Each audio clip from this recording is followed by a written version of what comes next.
పశ్చిమ బెంగాల్లో జరగాల్సినటువంటి విజయోత్సవ సభను ఇక్కడ దాని పేరు మార్చుకున్నా కూడా అదే విజయోత్సవ సభగానే ఇక్కడ జరిగింది.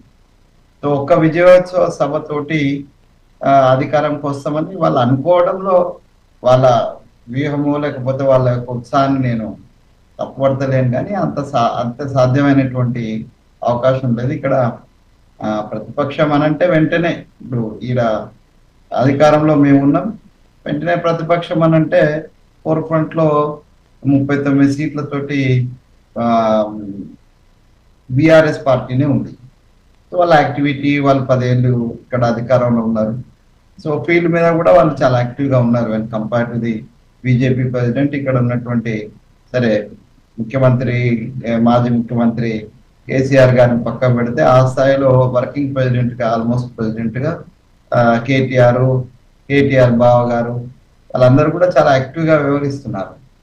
కాబట్టి స్పేస్ బీజేపీకి వస్తుందా అనేటువంటిది కొంత సంశయమే. బట్ రేపు ఎస్ఆర్ ద్వారా కూడా ఇక్కడ అంటే ఆడ ఉన్నంత కాంట్రవర్సీ అక్కడ కూడా వన్ సైడెడ్ ఈ పార్ట్ నుంచి ఈ పార్ట్ వరకు ఈ ఓట్లన్నీ కూడా వీళ్ళే అని సెగ్రిగేట్ చేసేటువంటి అవకాశము పశ్చిమ బెంగాల్లో ఉంది. కానీ మన దగ్గర అట్లా సెగ్రిగేట్ చేసి చేసినా కూడా బీజేపీకి ఎక్కడి నుంచి వస్తే ఓట్లు అట్లా అదొక పెద్ద అది. సో ఆ పశ్చిమ బెంగాల్ గెలుపులో కూడా ఇంకా కొన్ని అనుమానాలు అవి ఉన్నాయి. సరే అవి అన్నిటి గురించి మనం డిస్కషన్ అవసరం.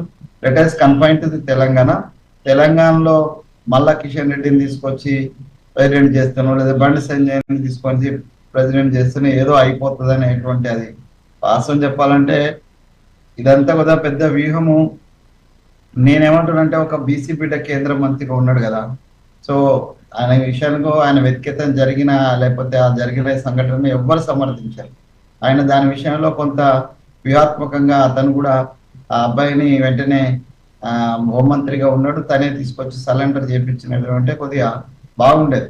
కాకపోతే ఆయన వ్యవహారం కొంచెం సరిగా లేదు, ఆ సమర్థన కూడా సరిగా లేదు. అది ఆయన చేసిన తప్పు. దాన్ని అంతా జుట్టుకొచ్చి ఆ భారతీయ జనతా పార్టీలో ఉన్నటువంటి ఒక ప్రత్యేకమైన వర్గము ఒక బీసీని టార్గెట్ చేస్తుంది అనేది చాలా స్పష్టం. సో ఇక్కడ ఉన్నటువంటి ఇప్పుడు మీరు ఆ కాంగ్రెస్ గురించో లేకపోతే టిఆర్ఎస్ గురించో ఇంటర్నల్ గా వీళ్ళకి పడతలేదు వాళ్ళకి పడుతుంది అనేటువంటి మీడియా వాస్తవంగా భారతీయ జనతా పార్టీ ఒక్క లీడర్కి ఇంకో 8 మంది ఉంటే 8 దిక్కులు, 8 మంది ఎంపీలు ఉంటే 8 దిక్కులు, 8 మంది ఎమ్మెల్యేలు ఉంటే 8. ఇప్పుడు 7 అయిపోయారు. ఒక ఆయన ఒక దిక్కు వెళ్ళిపోయినాడు, ఆయన ఎవరు రాజాసింగ్. ఇవన్నీ ఎవరు పట్టించుకోరు. అదే దురదృష్టకరం ఏంటంటే కాంగ్రెస్ మీదనో లేకపోతే ఇంకో పార్టీ మీదనో పడతారు, కానీ మరి బీజేపీలో ఉన్నటువంటి ఇంటర్నల్ విషయంలో మరి మీడియా వాళ్ళు కూడా పెద్ద పట్టించుకోరు, ప్రజలు కూడా పెద్ద పట్టించుకోరు. మమ్మల్ని అంటారు, సరే అననియండి, మేము ఫోర్ ఫ్రంట్లో ఉన్నాం కాబట్టి మమ్మల్ని అని అంటున్నారు, లేదంటే ప్రతిపక్షంగా వాళ్ళు ఉన్నారు కాబట్టి వాళ్ళు అంటున్నారు. భారతీయ జనతా పార్టీలో 100 రకాల లొసుగులు ఉన్నాయి. మరి అన్నిటినీ అధిగమించి ఎట్లా వస్తారు ఏందనేది రావాలని కోరుకోవడం వేరు, రావడం వేరు. కాబట్టి చూడాలి. బండి సంజయ్ను టార్గెట్ చేసింది పార్టీ కూడా టార్గెట్ చేసిందని నేను అనుకుంటున్నాను. నాట్ ఓన్లీ అవుట్ సైడ్ విషయాన్ని వదిలిపెడితే సహజం మేము మాట్లాడతాం, నేను మాట్లాడినా లేకపోతే రామూర్తి అన్న మాట్లాడినా మేము ఒక ఇన్సిడెంట్ జరిగింది కాబట్టి కేంద్ర మంత్రిగా బాధ్యత ఉన్నటువంటి వాడు బాధ్యత రహితంగా వివరించిండు అనేటువంటి విషయాన్ని మేము మాట్లాడతాం.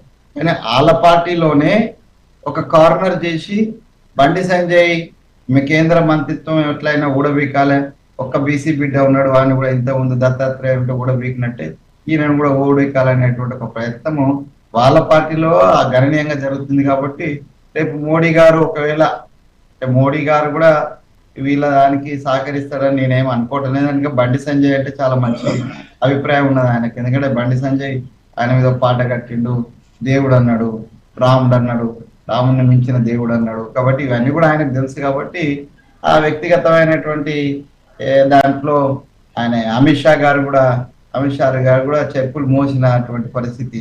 మరి ఇంత ఒబీడియంట్ ఉన్నోడిని అంత ఈజీగా వదులుకుంటారా చూడాల్సింది, వేచి చూడాల్సింది. అవును, ఓకే వెంకటేశ్వర గారు, మళ్ళీ మీ దగ్గరకు వస్తాను. కృష్ణారెడ్డి గారు, బీజేపీ నాయకులు, నమస్తే అండి. నమస్కారం సార్. కృష్ణారెడ్డి గారు, ప్రజాగర్జన సదస్సు కాస్త పేరు మార్చి